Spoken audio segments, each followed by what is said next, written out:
Voice of America Washington से news minute के साथ मैं हूं ताबिंदा नईम। मिस्र के सदर अब्दुल फताह अल सीसी ने फ्रांसीसी रेडियो से इंटरव्यू में कहा है कि लीबिया को शिद्दत पसंदों से निजात दिलाने के लिए अक़वाम मुत्तहिदा के तहत इत्तेहाद कायम करने का रास्ता सबसे बेहतर है और मिस्र ने लीबिया में दौलत इस्लामिया के ठिकानों पर हमले अपने दिफा में किए हैं।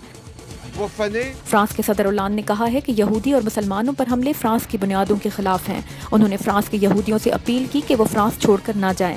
फ्रांस में हफ्तावार छुट्टी के मौके पर 250 यहूदियों की कब्रों की बेहुरमती की गई थी। डेनमार्क की डोमेस्टिक इंटेलिजेंस एजेंसी ने कहा है कि गुज़श्ता साल जेल इंतजामिया ने कोपनहेगन हमले के मुबैना मुल्जिम उमर अब्दुल हामिद अल हुसैन के बारे में खबरदार किया था, लेकिन ऐसे शवाहिद नहीं थे कि वो दहशतगर्द हमला कर सकता है। मुल्जिम के वालिदैन फ़लस्तीनी तारिक वतन हैं।